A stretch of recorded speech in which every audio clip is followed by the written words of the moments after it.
Hello, everyone, and welcome to the Tech Informist. This episode of the Tech Informist is recorded on Monday, April 13th, 2015. I want to thank everybody for joining us. If this is your first time listening or watching, you may be wondering just what the Tech Informist is. The Tech Informist is a show intended to help inform and educate listeners such as yourself about the latest news we find interesting in the world of technology with lively, yes, lively, and entertaining commentary about the latest tech news. Introduce myself. I'm just going down a bullet point. This is hilarious. Okay, my name is JJ Hammond, and I am taking the place of the beloved Kevin Harvell. Now, he is out in Las Vegas, so if any of you would like to pester him, now's the time to do it. If you live in Las Vegas, go find him, give him a great big hug, and freak him out. No, you might actually kill him if you do that, so don't do that. But anyway, so I just want to say thank you, Kevin, for letting me have the reins. I'm just going to destroy the show, I promise. But I'm not alone on today's show, and hopefully the rest of the week. I'm joined by a good friend of mine, automotive refinish technician, gamer, Microsoft enthusiast, beer fanatic. Why is all Microsoft fans beer fanatics? And STL Tech Talk contributor, the very handsome Brad Whiteside. Hello, Brad, and welcome to the show. Hello once again, audience. Oh, how's it going, JJ? That was from one of my YouTube buddy pals. Well, not really buddy. I wish he was my buddy. Tobascus. He's funny. Tobascus? Yes. Who's that? That is like look up Tobascus. And then like Let's Play Minecraft or no Happy Wheels. Tobascus Happy Wheels. You might enjoy yourself. Nice. I will do that. Okay. Where people can find us and check us out, go to thetechinformist.com/live to watch and join our live chat. Yes, we have a live chat and we have people in there. You can see the upcoming episodes and guest schedule. You can also email us, contact@thetechinformist.com. Also Twitter @techinformist. Facebook, Google+, Instagram. Do you use iTunes? Probably. If you don't, that's okay. You can still go on iTunes and give us a little feedback and leave us a rate, a review, and subscribe to the show. Subscribe to us everywhere. So if you have a desktop, if you have a mobile device, not if, but on your mobile device, on your tablet, on your desktop, on your everything, subscribe to us. You don't actually have to listen to us. Just play us in the background, Use us as mood music, if you will, right? Let's get it on. Okay, I'm telling you, it's going to be a crazy week. I'm in control all week. This is what you're going to get. Okay, so we want to go and say thank you in advance to everybody for people who subscribe and listen to the show. Again, thank you, Brad, for being on. Let's go ahead and hop into the news of the day. Now, many of you last week probably have noticed I wasn't here. And, yeah, I know you were all sad about that. But to fill my spot was Brad. Now, he's a huge Microsoft enthusiast and talked an Apple iWatch.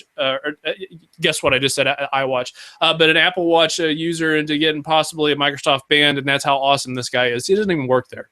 So it was a really good story. I'm glad you told me that story before the show. Anyway, so I am a huge Microsoft fan myself. That's the reason why I bring it up there, Brad.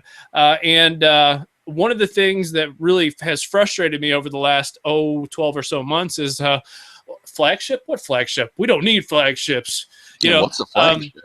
What's a flagship? Yeah. And Kevin and I both on previous episodes had talked about how we were just going to explode into a million pieces if they named another mid-range device at Mobile World Congress. And guess what they did?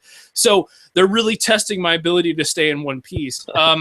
So 7 things to know about the Microsoft Lumia 640 that was announced and the 640 XL.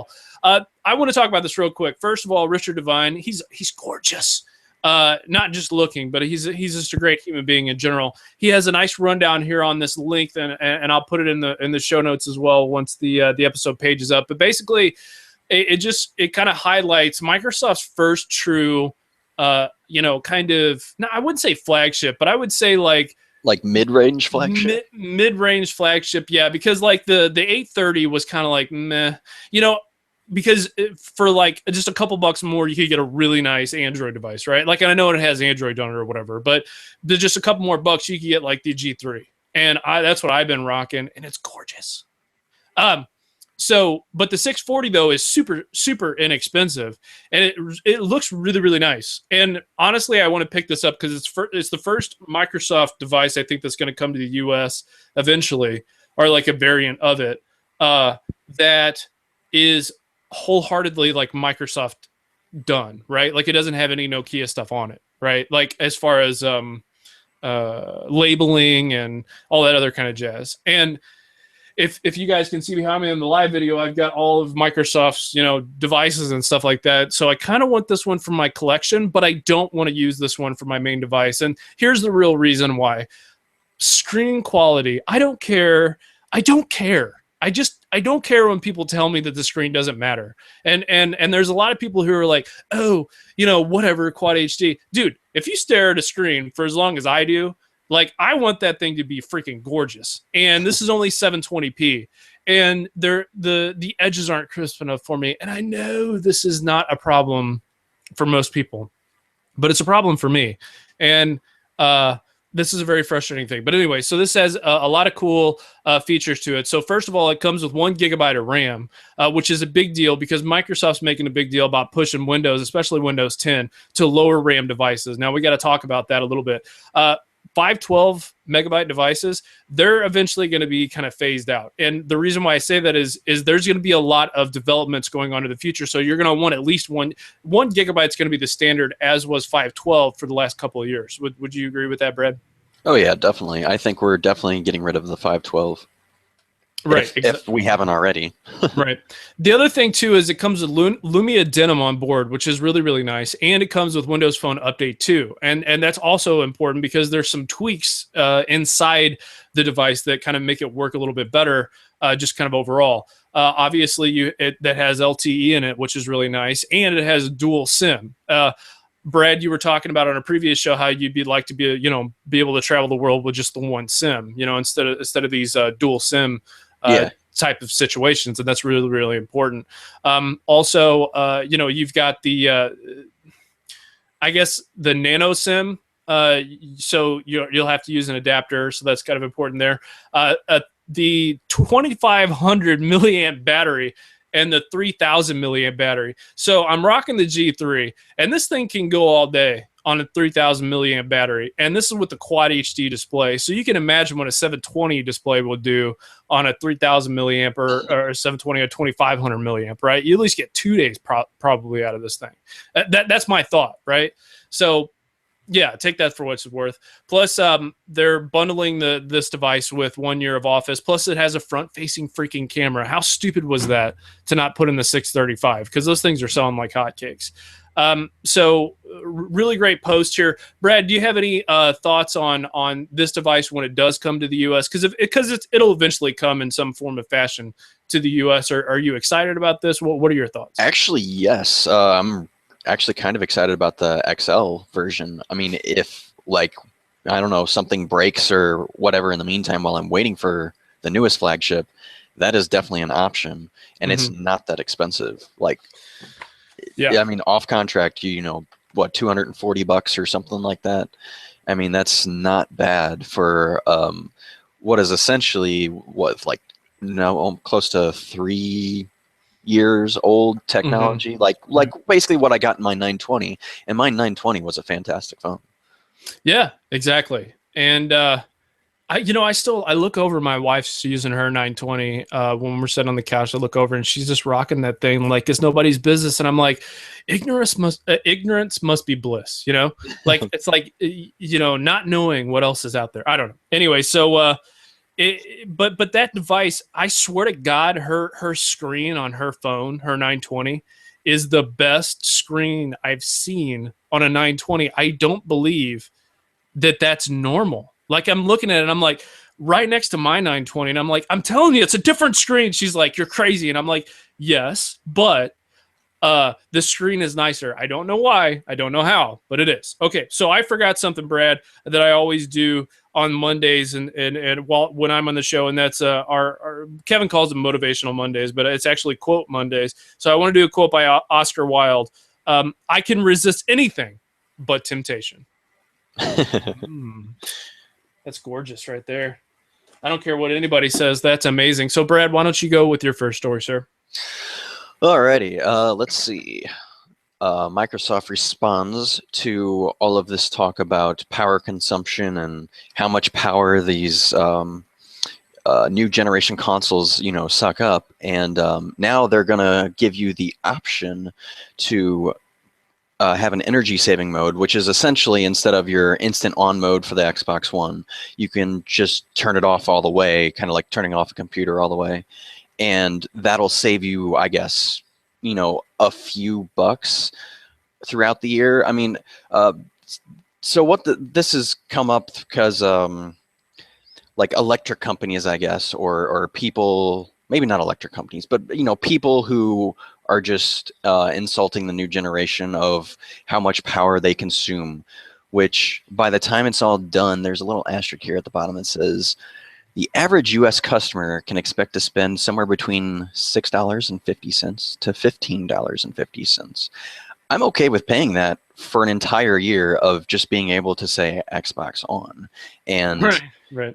it working, and and doing that, and it just coming up in 10 seconds instead of waiting the 45. Maybe I don't like to wait for my stuff to come to turn on. I like it now. But I think it's cool though that it gives the customer the option, and it also gets kind of the monkey off the back. It's like, oh well, you guys aren't doing anything to save this, but they are. Here's the options. You can either choose instant on or energy saving, and if you don't like energy saving or don't care or anything like that, you can go your own merry way. Right. So what do you think about that, JJ? Well, what I think about is, I like how what do you think about that? Well, let me tell you, Brad. Soundscapes, volume 1. No. So my first thought is, do you remember what it was like? And you know what? I don't even need to ask this question because I already know the answer. When you turn on a Windows 7 PC and you have to wait for it to boot up, and then you've got a newer version of Windows 8.1 or whatever, or the new Windows, you're like, I don't care. I want that thing to fire right up. Like when I first built my PC, I had Windows 7 because I built it for Windows 8 because I was super excited about Windows 8. All right. Windows 8, everybody hates it, whatever. When I went from 7 to 8, my boot time would cut almost in half. Mm-hmm.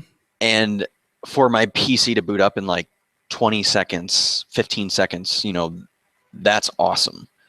Because this thing is, it's pretty powerful. I mean, it's it's got what it's got, and it's pretty powerful, and it does exactly what I need it to do, and that's do all these multitasking things all at once.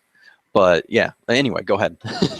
Yeah, so that's my thesis for this paper is basically time is money, and I get that. So in that vein, I'm willing to pay like everybody else is, just a hair more, so I can fire that sucker right up. Because if there's one thing that we hate in modern life, it's having to wait for anything.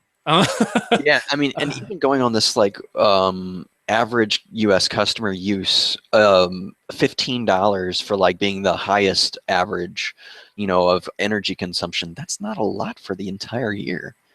Yeah, it really isn't, and if you think about small things adding up to larger things, I remember reading an article about, it's called Vampire Energy, right? It's like sucking the life out of your energy bill. And I read this, I want to say a year or two ago, and they were they were suggesting in this article to equip your house with things that you can, automatically turn off, like timers at night. So it just clicked everything off so that standby mode, gone. So you weren't using any money during standby mode, because it had been a while for the U.S. Energy Department to kind of clear the way for all these different energy savers and Energy Star efficiency standards. So I think nowadays, especially in electronics, and I know I keep going back to this, but the G3 tells me, hey, your phone's charged all the way, you can unplug it to save power. I think that we're there for the most part with this stuff, and even with the Xbox, you know, I think for the most part, these power saving modes or whatever, like even if you don't have that stuff turned on, I mean, I think the internals don't, like, we're talking about a drop in the bucket. Now, I get that a bunch of drops in a bucket equal a full bucket. I get that. But I think that, that there would have to be a substantial amount of people involved in this, right, to make a dent. Because I think the overall problem is world CO2 emissions and the you know, climate change and ocean acidity levels and stuff like that. But I also think that we need to address things from a bigger perspective, I guess you could say. If you want to save on time, then maybe just have like one thing like kind of cycled through. I don't know. I'm sure there's a way to do it, but I think that that we need to take bigger approaches instead of these small little things. I mean, for people who really want that. Does that make sense? Yeah, and real quick, I mean, literally everything else in my house is energy efficient. So why can't I have one thing that sucks up energy? Just one. That's all. I just want, you know, I need to get to work. So I'm going to hop in my car, and I know it's going to kill a whole bunch of people 100 years from now. But, you know, guys got to work. Okay. So Cortana, no, I that was a really mean thing to say. Okay. So Cortana Everywhere is coming very soon. So Cortana is Bing. I'm sorry. Cortana is where Bing failed. And that's because Cortana got some traction with actual human beings. Cortana Everywhere is a big deal. Cortana. Did you just activate Cortana? I did. That's awesome. Hey, Cortana. Say hey, baby. Sorry, the internet and I aren't talking right now. Oh, fine. All right. So, anyways, she's behind me. Okay, thou that should not be named. That's spelled Cortanas. Okay, it didn't come on that time, so we're good. So it turns out if you spell her name, she doesn't, you know, appear from nowhere. But for many of you, you know, having used Yahoo and or Bing, that you guys do searches and Siri. And or Siri, sorry. And so the point here I'm trying to make, she's still behind me. I don't know. Now I'm weirded out a little bit. But so the point I'm trying to make here with Windows 10 devices that are going to be coming out later this year, she's going to be everywhere. Now, I like this, but at the same time, I've been railing against Google for the longest time about privacy invasion. And it turns out that Microsoft was able to slip one by me. She's everywhere, you know? And I've been running Windows 10 a lot just because I want to see where the future of Windows is going, because I care about Windows, you know? And I think a lot of our listeners do too. I really, really do. And Brad, I know you do too. But I mean, more so, most of my followers are, you know, Windows fans or whatever. So I think, you know, where this stuff goes is important. And I also think that because of my, you know, love for, you know, this technology and the company and stuff, I think that it's blinded me a little bit, and it allowed me to allow this to sneak past my, you know, very watchful eye, you know. I don't believe that privacy needs to be forsaken, you know, and I don't think that everybody who wants privacy are crazy people, you know, or like sickos or whatever. But it's just like, you know, I may want to look something up and not be judged about, later by it, right? Like politics or whatever, you know, just because I want to know what's going on, because I read a lot. You know, I read a lot. I you know, because that's what I do a lot, is read. So I think, you know, Cortana Everywhere is a good and a bad thing. Brett, what do you think? What's your thoughts on that? On her being everywhere and thereby being everywhere? Well, I see what you're saying, like privacy wise. I mean, that's definitely something to consider when you know, I guess, quote unquote, activate her and, you know, let her do certain things. Like she can look at your email, she can't, you know. And the nice thing is that Microsoft does give you that choice. I mean, obviously, the less that you let her do, the less, you know, useful she is. Kind of like Google now, the less you use it, or the less, you know, anything like that, the less useful it is. But, you know, with that being said and that aside, for Cortana to be everywhere, that's good for us Microsoft people. Mm-hmm. Oh, Did you turn her on? Yes. Uh-oh. For her to be everywhere. I know, right? It's That's okay, good. now I can't say it. That's man. good for us Microsoft people because the more people that use the product, the better it becomes. You know, it's just like with Google. You know, people use that since I mean I can't even remember 99, 2000. You know, and Sure. and up till now, like that's why it's as good as it is. You know, and I Right. mean, same sort of goes with Bing. You know, some people have been using it since 2010. Right. And This guy. yeah, this guy. If in case you couldn't hear me raising my hand, Right. and I love that, dude. That's good. it's just why things get better because people use them. They get the feedback that is so very crucial. Just like with Windows 10, you need the feedback to make it work. Okay, I'm done. Nice. Well, in a recent show that I listened to, there was a Bing person talking about how images and all this other stuff comes through, and it's one of those things where it's like that I just had to look behind me to make sure for your audio listeners who didn't see me look behind myself. So she is Bing. I mean, essentially, Cortana is Bing, and that's not messing with people. Like they're like, oh, as long as it's not Bing, and you're like, okay, but it is, you know. And Yeah, I think that. Go ahead. I was just gonna say it's kind of I guess kind of sneaky way to use Bing because I don't know why Bing has a terrible rap because honestly, Bing and Google are just about the exact same thing. Yeah, now they are. There's a lot of parity there, you know. Yeah. And you're right. You know, and I think it comes down to marketing. So all of you who are listening to this show later, and are just listening to the show, period, when you buy your Galaxy S6 or whatever, you're not doing it because you want to. God. So I'm going to get so much hate mail for that. No, what I'm saying is that it is a gorgeous device. It's going to take great photos. It's awesome that it has both PMA and Qi charging. That's amazing, by the way. But the marketing behind things is just as important as the thing itself. Does that make sense? Like there are billions being spent on marketing for certain devices, and those devices do well and those services do well when they have a good marketing push behind it, right? So I think that if she can get the kind of push, right, behind her, the marketing push that they're giving, like I feel like already they've given her more airtime than Bing ever got.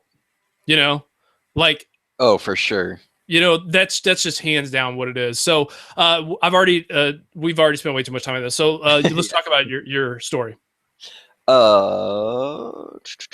Here are some Windows 10 mobile technical previews. Yes. So in case you guys have missed any of the Windows 10 preview, or maybe you just got it and you haven't dived very deep into it, here's a few little tidbits maybe you want to look at. All settings now can be pinned to the start screen. Kind of cool. The multitask UI has changed and moves from left to right like iOS. That's actually kind of cool too. Nice. Users of the current Technical Preview, let's see, improve app backgrounding for apps. Okay, so like if you're using a stopwatch and it crashes, it's still going to remember its spot when you bring it back up. That's actually kind of cool. Let's see. Messaging app no longer spawns multiple cards. Okay, so most of this is just fixes now. But you know, there's a few things in here. Like I didn't realize that all settings now could be pinned to the start screen. So if I wanted to pin, let's say, display, and you know, change the brightness level because it's my 635 and it doesn't have that automatic sensor, right, I can do that now. And it's right there at my fingertips. That's really cool. I really like that. And, you know, it's just that little attention to detail that helps, you know, something like what Windows Phone is becoming, I guess. Did you know any of these things? Well, so I'm really torn on Mondays because I do the MS Mobile show like right after this show. Yeah, So you don't want to like give out all your. I know, right? So I'm sitting there going, all right. So I'm kind of torn because now I'm covering on the Tech Informist. Now I'm covering more Android and overall tech news. Yeah, this is my so fault. that I can Sorry. save it for no. How dare you? No. That's fine. No, trust me, it's totally cool. Because there's only so much of me that people can take. So on this show, I gotta kind of make sure that I get in where I can get in. But I just want to say real quick on the mobile technical preview, this. I love that it's in the news cycle. Let me tell you, like sometimes I don't think people are able to fly as high as me. Like I take a really bird's eye view from this stuff, and a lot of the times I am wrong. I'm so wrong, but it's okay because I say what I think anyway. So whatever. But I'm looking down at this stuff and I'm saying, okay, like even though Windows 10 technical preview for mobile devices is out, and it had a horrible release on Friday, like. Yeah, Gabe All on Windows Weekly talk about the release on Friday at 10 a.m. or whatever, and it was going to roll out or whatever. And then over the weekend, there was just a ton of problems that were associated with it. But you know what? People were talking about it. And as ridiculous as this sounds, even though, and we're talking about it right now, even though bad news is news. Even it's like it's one of those things where it's just like it's like press, right? It's like those people who in Indiana, I think, this pizza shop that didn't want to serve, gay and lesbian couples or whatever, raised like over $750,000 in like a weekend on a GoFundMe campaign or something like that. Like, press is press. We're talking about it. People are talking about it. The tech news is talking about it, and I don't think that's bad. So to answer your question, these small tweaks we're going to be talking about today, actually, and on the show. And I think that all of these things, even though they're not awesome, that keeps Windows in the news cycle, and I think that's really important. For sure, definitely. So here's something that's the news cycle that's not cool. Nokia is reportedly discussing the possible sale of its Here Maps division. Now, for those of you who don't know, the Finnish company, or Finnish, I'm not sure how do you say this. You know what I'm saying? Like I'm not sure, but they say that that Here Maps is okay. So Nokia formerly was a device maker. They changed to an all Windows phone from Symbian. They flirted with Android, and then all of a sudden Microsoft says, we're going to buy you. But they chose not to buy their Here Maps division, which is stupid, but whatever. I don't make decisions there. So, they don't pay me for that sort of thing. So now Here Maps with Nokia, and to watch their stock price has been crazy. It looks like literally like a cliff. But they're talking about shopping around for Here Maps, but Here Maps is really important to a lot of what Bing does and a lot of what Windows users use, because Waze isn't going to be updated, and we all know that Waze was bought by Google, so Google. But yay, Google, don't shut me down. So this is important, and I cannot believe that they took an operational loss of 1.24 billion euros. But I can see why they lost it, because they sent my friend Kevin to the middle of a cornfield. And if there's one thing that we all hate, it's Kevin's stuck in the middle of a cornfield. So this is tough for Windows Phone fans, and I think it's tough for competition in the map space, because, like it or not, we need competition all around in the ecosystems, with phones, with all this other kind of stuff. And Brad, what do you have to say about that? I mean, wouldn't you agree that even if it's maps, that not all of us, should be using just the one service, which is, Google Maps or, whatever. But man, you can't deny that thing's gorgeous. Yeah, I mean, I definitely think that, like you were saying, competition is just fantastic in any form or fashion, especially for the consumer, because the consumer wins. Along the lines of Here Maps being sold, it is strange that they didn't buy them. I just felt like it was more part of the mobile side package than anything. But I guess, like you said, I guess we just don't know enough, or I guess we're wrong about thinking that. No, we're never wrong. I feel like if somebody outside of Microsoft buys that, that could be bad for us because we're running out of map options. Not that Bing Maps is, terrible. It's just, what if I want to use my maps offline because I have limited data, because I don't want to pay, X amount of dollars per month. I just want to use just this little bit when I need it. And if I can use Here Maps, and it worked, decent or good or whatever offline and get me to where I need to go, then hey, I'm going to use that because I don't use many in my data. And I actually do frequently use Here Maps, and they seem to treat me pretty well, but apparently outside of the city, not so much. Right. It's really tough, it's like I'm a big fan of companies going all in. Like Google and Apple, if they see something that directly affects their products, they just snatch it up. Microsoft sort of does that, or did at one point. Not so much anymore, and that is not good. Yeah, I don't know how they're going to view this or how this is going to go, but I don't know. I mean, they bought Minecraft out of the blue, for $2 billion. I don't see any reason why they wouldn't go and buy this out of the blue.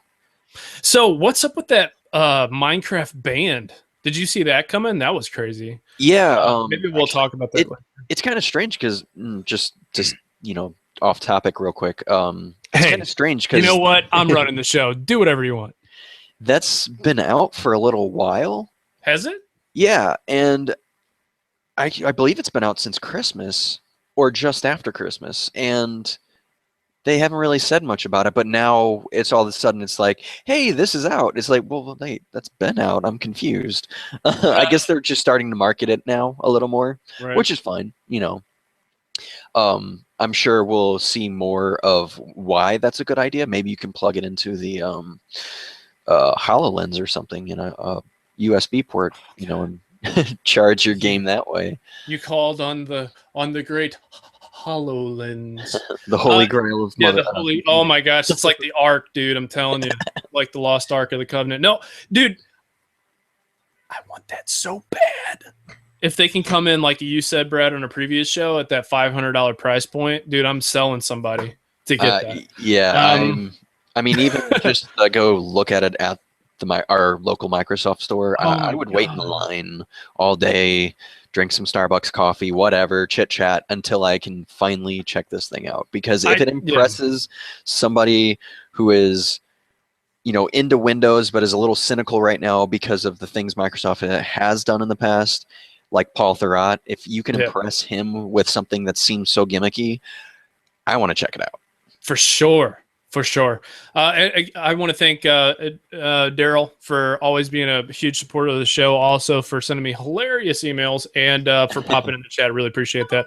So let's go ahead and let's see. We were just talked about Nokia. Okay, so what is the future and spiders have to do with Silk?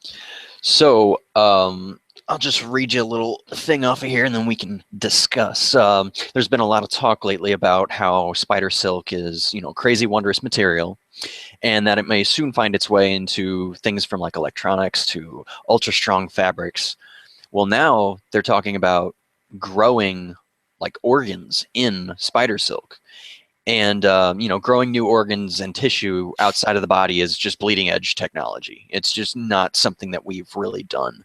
But, with how pure spider silk is, the body probably would not reject it if you, let's say, grew a heart inside this thing and then put it inside a body from, let's say, the owner's own cells. I mean, that just cuts down so many barriers. So like instead of a person waiting for, a heart from a donor or a kidney from a donor, you could take their stem cells and grow their own organ that they desperately need because maybe a car crash or, just maybe a disease. It doesn't necessarily have to be something that was, that they did to themselves. That's awesome. We need this. Like, I feel like we need this as a society, as a human race. Like, this is cool. If you could save one person's life from this, it's totally worth it. Like, and you know, being that spider silk is something that it seems like we can make pretty easily, and it's extremely durable and strong and pure. Like, I don't see any reason why we couldn't move forward with this. But I mean, obviously, laws prohibit certain things like stem cells, and we're not going to get into that. But you know, just the prospect of this being real is really cool. I mean, don't you think that this is something that we could really use, JJ? I do. You know, I was thinking about dying the other day, and I was thinking about like what the transformation process would be as if I wanted to upload myself into an artificial intelligence system, like into the future, and or if I could have replacement parts, and or if they chopped off my head like Walt Disney and like they unfroze me one day. So I was thinking about a whole bunch of stuff, and well, I was in a hospital, but anyway, so I was thinking about crazy stuff. But anyway, so I was thinking about a bunch of movies, right? Because like, if there's one thing that I've done a lot, it's watched tons and tons of movies. And one of the movies that keeps popping back in my head is, do you remember The Island? Did you ever see that one? Yeah. That's exactly what that. Yeah, that's it. It just, when I saw this story and when I see other stories like it, I'm just like, if there's a way I could get around from having to have a clone that is siloed in this crazy, you know, because you think a lot of the times, and I'm going to mention this on another show. It's oh God, I forgot the name. I'm going to have to think about it anyway. So if you think about science fiction a little bit, you think about how far ahead, and in fact, there's this Ex Machina or whatever that's coming out soon that looks freaking amazing. But you think about how far ahead that these ideas and imaginations are, and how important that stuff is to science. You know, it's weird, but that's why I kind of like.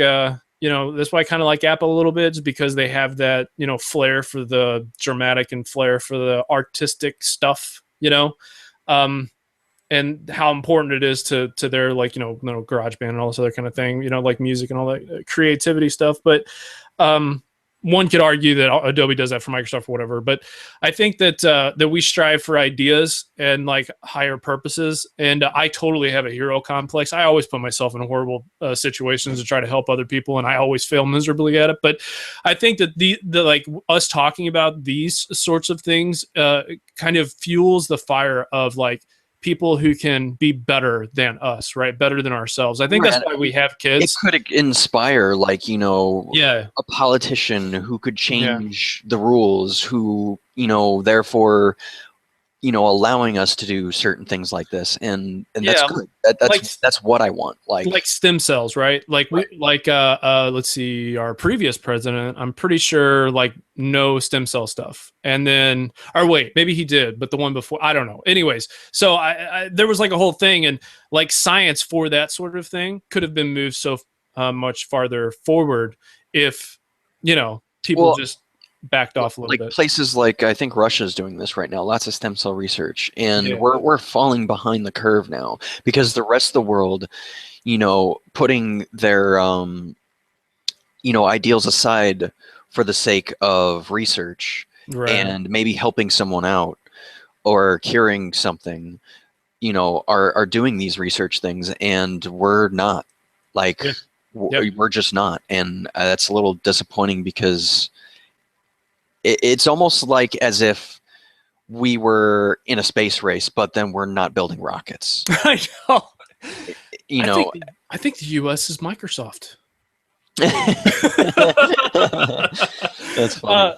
No, so to kind of finish my thought on this, because, you know, it's one of those things that's a very touchy subject, because you get into theological arguments for sure. about like growing, like, you know, what God does and doesn't want, and I don't want to get into that kind of argument, because I always tend to side on, hey, let's just save people's lives. How about we do that first, and then we worry about everything next, you know?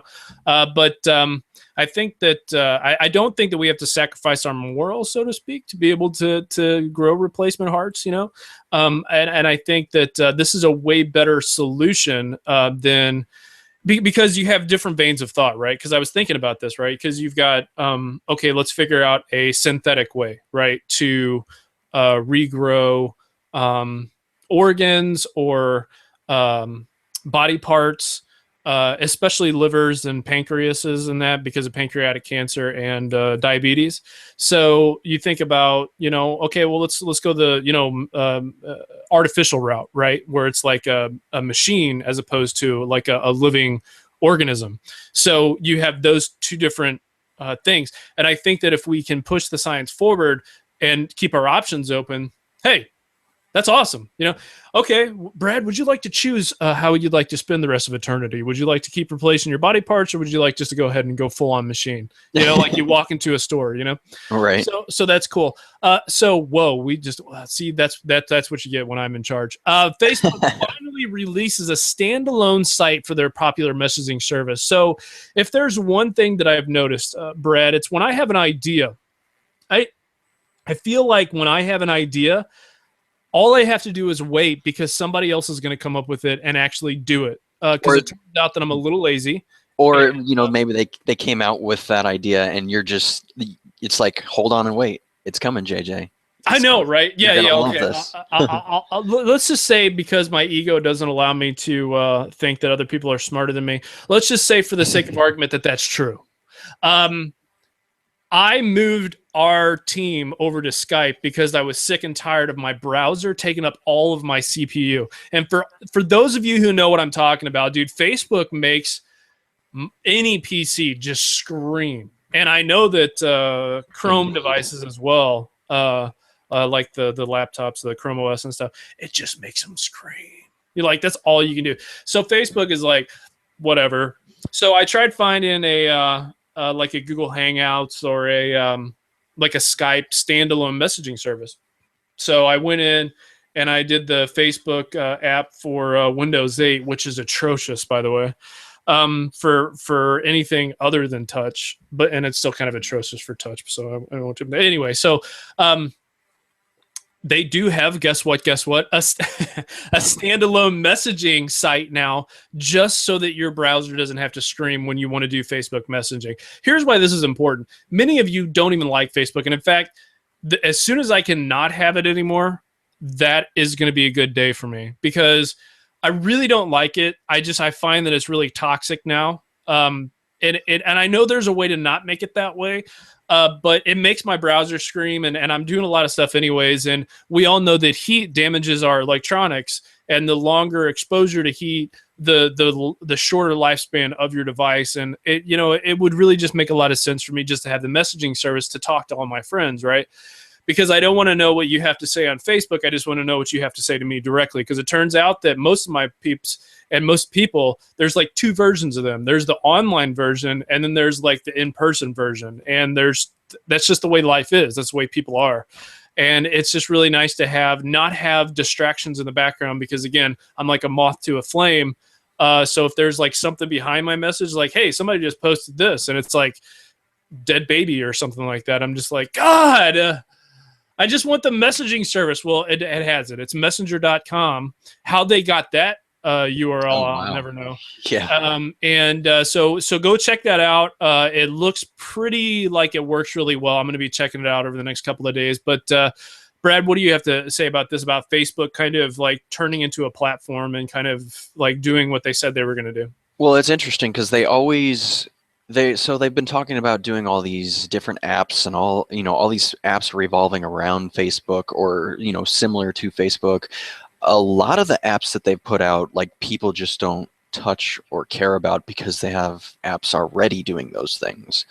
But the Messenger is kind of an anomaly, I guess, because it's actually something people use to communicate, because they already have Facebook, so they don't have to. It's like they don't have to sign up for a new service. They already have Facebook. Regardless of whether or not they like or dislike, they still haven't deleted it. They still have it. So, hey, I can use Messenger, talk to my either family, gaming buddies, coworkers, what have you. And for them to make a separate site, that's great, because like you said, it just sucks up CPU. It doesn't matter what computer you have. You scroll down far enough, you are just making your computer cry. You are, yeah. So I wholeheartedly agree with that. That being said, I think that's a good direction for them. It's definitely an app that they, can put a little weight behind and, help move. I can't believe they got the the messenger.com, right? Messenger.com. How much do you think they had to pay for that one?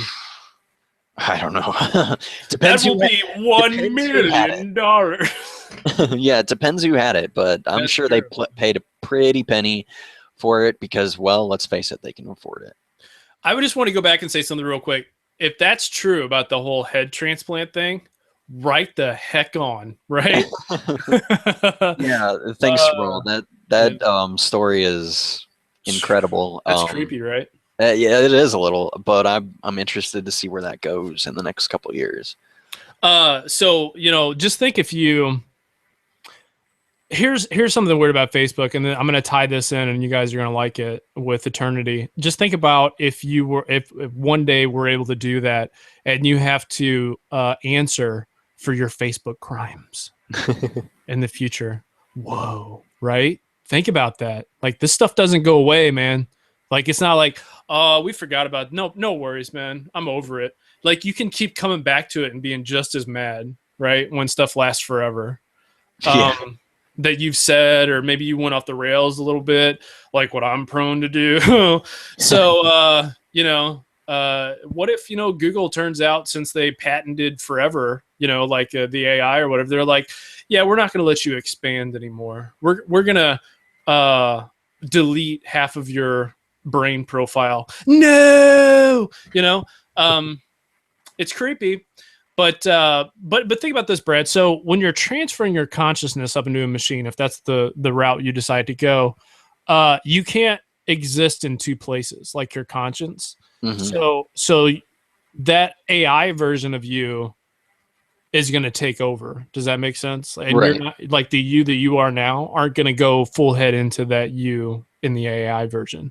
Mm-hmm. Creepy. Right? All right. So tell me about Destiny.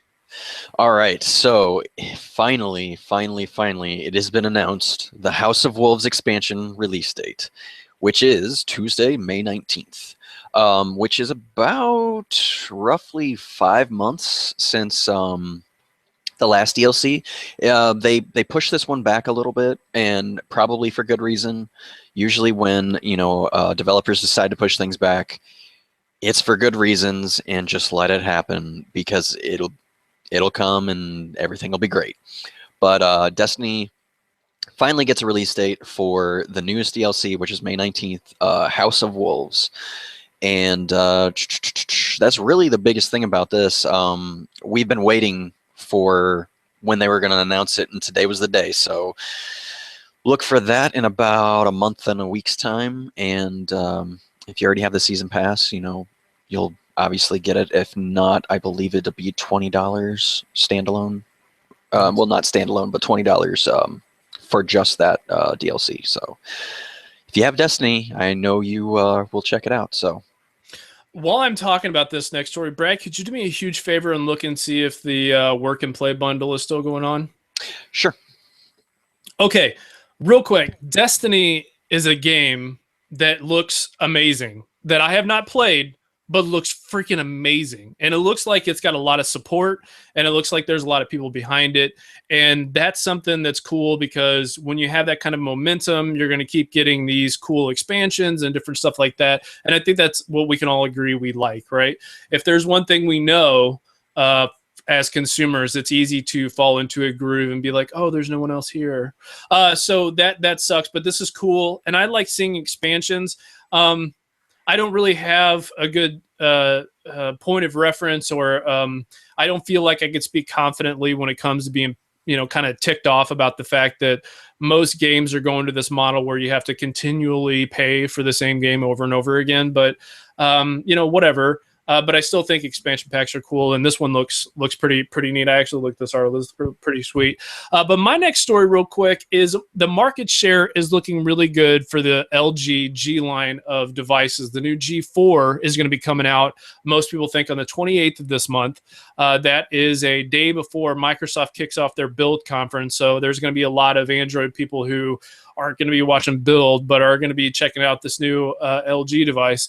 And what we know so far from it is everything you could think of. You know, the G4 looks like it's going to have all of everything of what Samsung and, you know, HTC has with their devices. But one differentiating factor is going to be the processor in this deal.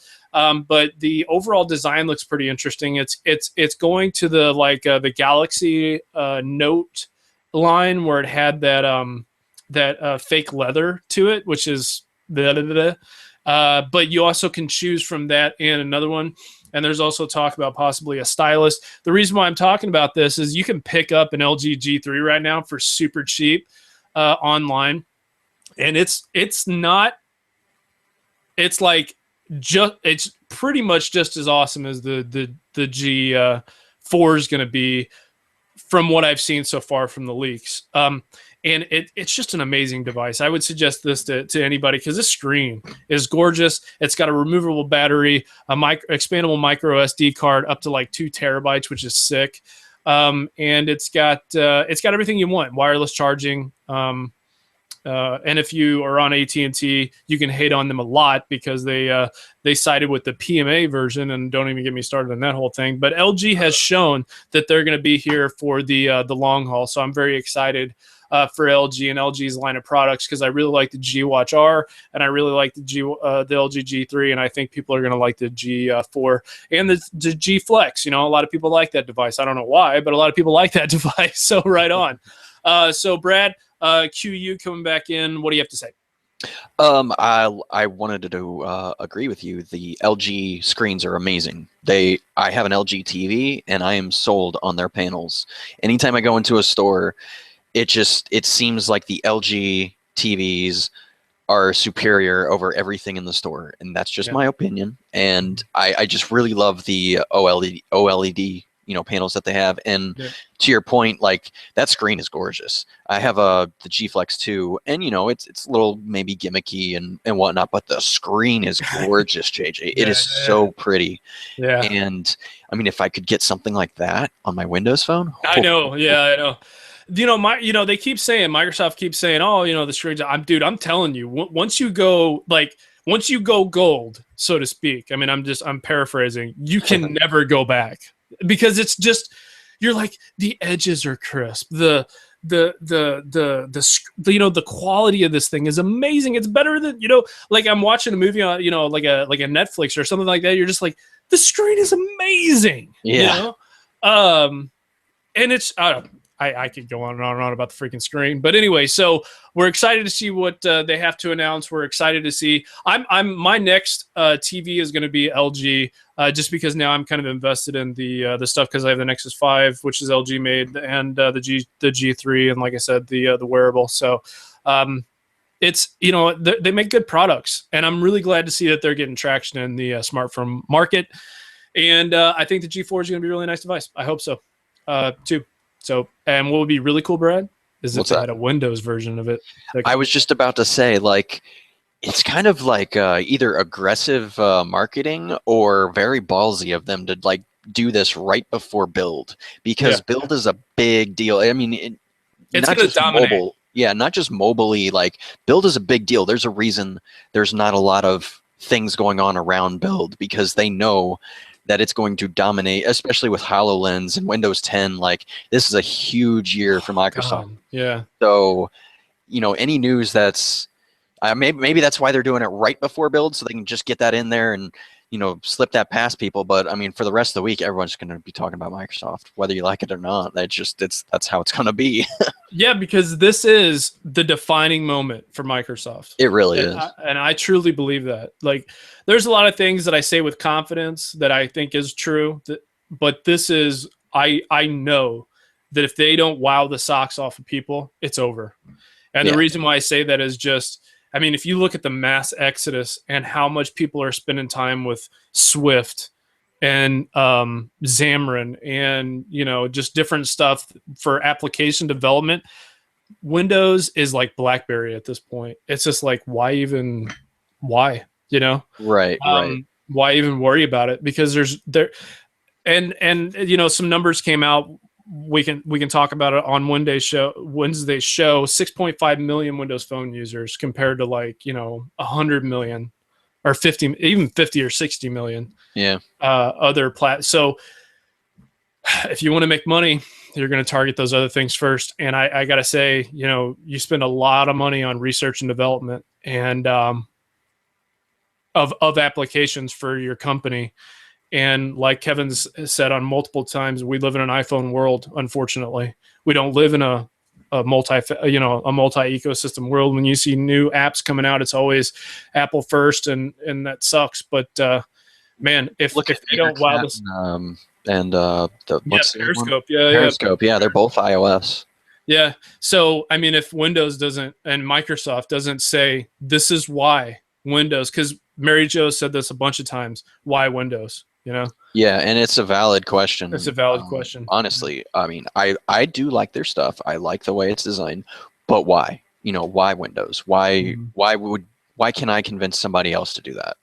And just real quick, Brad, I know that you probably share this, is like we love Microsoft and their products and stuff like that, but at the same time, Windows Phone is dead. Like the Metro Modern UI. Oh, right, yeah. What was the Windows we used to know and love is pretty much kind of gone. It's gone. Yeah. But I mean, on the front end, right? And that's kind of what we fell in love with. Yeah. I think, especially me, anyway. The Zune idea, right? Like carrying over from that, and then just the people and and then just when you interact with it, you're like, this is like Android and iOS. I mean, there's no differentiator anymore.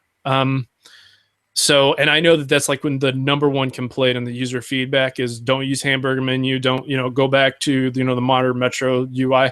And their response was, yeah, we're not going to do that. So, you got to love Microsoft now instead of Windows because. Right. Yeah. Well, and that's kind of what their marketing has been doing too. It's Microsoft. Right. It's not just Windows or it's not just Surface. Everything's being branded Microsoft. And I think that's a good idea. Yep. Anyway. So app and entertainment picks, and guess what? You're listener, you're gonna have a whole big dose of me and Brad this week. So it's gonna be a lot of fun. We're gonna talk more about this stuff later. App and entertainment picks. For those of you who don't know, I'm a huge science fiction geek, and I really enjoy the series Falling Skies. It's actually a graphic novel as well. For those of you who don't know what it is, it's about how it's like the Walking Dead alien version, pretty much. If you haven't seen Falling Skies, you're missing out on awesome special effects and really good writing, directing, and acting from all the characters. I really liked it a lot. It's really, really good. So it's Falling Skies. You can find it on TNT or Amazon Prime. You can obviously get it on Blu-ray or DVD. You can watch it on Netflix or digital download. You can check it out. It's awesome. You should go check it out. Brad? Let's see. I have a little podcast pick because I've been listening to more podcasts lately than music. It's really not little. You're kind of it's kind of big. It's kind of broad. Yeah, you might know them. Literally anything from the Twit network. This Week in Tech is what it stands for. But I listen to Windows Weekly, and that's kind of what introduced me to Leo Laporte and Mary Jo Foley and Paul Thurrott. And I loved it so much. I'm like, well, I might check out something else that they have, and I started listening to just his normal show, The Tech Guy, that he's been doing for, it seems like ever. And like him or not, Leo Laporte is a big name in the tech world. And he's that personality that you just start to grow to know, and because you know him, you want to listen to more of his stuff. And they've got somewhere in the ballpark of 30 shows, so there's something for everyone. There's Android shows, there's Windows, there's iOS. I mean, they even have ham radio. They do. I mean, it's a thing, and it's cool because people are super excited about that, and I think that's great. I think that all these little shows that they have, and they even just have an overall one just talking about normal tech in general, and I think it's cool that they have all these different podcasts that you can check out. They're usually, any of them are all about 2 hours long. So if you're a person like me who just constantly consumes podcasts and needs more podcasts, look no further than the Twit network, because they have a lot of them. And us. Yeah, I mean, and we're here too. We're not the only podcasters. Well, there's Twit too. Frankly, we should be, but no. Twit is really cool because they're like the like the high scale, or not high. They have a high quality, like they record and stream in very high quality stuff, which is kind of weird sometimes when they have some of those Skype issues, right? Because you're like, dude, you spend so much on like your studio and camera and all this other kind of stuff, and like these little graphics and all this other kind of jazz. It's like you would think you would like have a way to not have it so buggy, because sometimes when Paul or Mary Jo, because I only listen to Windows Week, I don't listen to anything else they do, and it's not because I don't like it, it's just I don't have the time right to listen to all the shows that I want to listen to. It's kind of because it's like, wait a minute, why are they, I can see it with like our show, because like we have zero budget, but with their show you would think they would have a little bit, not so much of the breaky uppy stuff, right? I mean, I don't know, that would be a thought. But yeah, so the Twit network, amazing job they do. I really like their stuff a lot. I remember a couple of years ago, before Tom Merritt left, I watched I listened to Tech News Today, or whatever they called it, TNT Tech News Today. Yeah, I think it was TNT. Yeah, and that was really good with Sarah Lane and Ayaz Akhtar, and I don't think any of them are there anymore. But anyway, anyways, Twit Network, very cool, awesome. But if you don't have the time to listen to too many stuff, you should listen to our stuff. That's the Tech Informist, MS Mobile Show, STL Tech Talk podcast has returned, and Kevin has a new show up, which is really good. Also, we have Codecast by STL Tech Talk. Now, there's other people who are doing that, so right on. But it's Codecast by STL Tech Talk. So go check out all of those shows and this show. After having said that, to submit any topics for our upcoming episodes or guest suggestions, please email them to contact@thetechinformist.com. And if you want to find me, best place to do that is on Twitter at JJHammondMusic. Brad, where can they find you at, sir? That would be at Twitter, at holy_shadows. And real quick, just to answer your question earlier, they still have the Microsoft Work and Play bundle. Yay, Brad! Brad. Cool. Okay, so for people who don't know what it is, Brad, do you want to encapsulate what they're offering there? So basically, if you use any two of these services, this thing pays for itself. I personally use Xbox Live and Office 365 solely for the OneDrive unlimited storage. It says 1 terabyte, but it is unlimited. Once you hit that terabyte threshold, they move you to 10 terabytes. And then from there, I'm not even sure, because I don't know of anyone who's reached that yet. But anywho, it's $150, and you get Office 365 Home, which is 5 product keys for 5 people. That's awesome. Wi-Fi plus Skype Unlimited World. I don't know a whole lot about that because I don't pay to use a lot of Skype. So if you do know about that, that might excite you. Xbox Live Gold. Obviously, I use that a lot. That's $60, And then your Xbox Music Pass, which has traditionally been $100, but occasionally it'll go on sale for $31, $42, or whatever that was for Pi Day. Anyway, all this combined together, it's like somewhere close to like $400 something individually. But if you buy it all in this pack, it's $150. Yeah. And like I said, if you use any two of these, it's worth it. Because, I mean, let's say, for instance, you use Xbox Music and Xbox Gold. That's $160. $10 less, you can get everything. And, maybe you might start using Skype a little more because you have unlimited Skype. Or you might start using OneDrive a little more because you have unlimited OneDrive. I think it's a great deal, and you should check it out. Yeah, here's why it's also cool is for all those people who are getting Galaxy S6 and S6 Edge devices, they come preloaded with Skype and Microsoft features in that. And when you get the Work and Play, I mean, you get Xbox Music, and you can get that on Android. You can get that on the device. And you could really see what the ecosystem looks like from there, and it's actually really nice from Microsoft. So I would suggest people do it. It's really, really, really cool. For sure.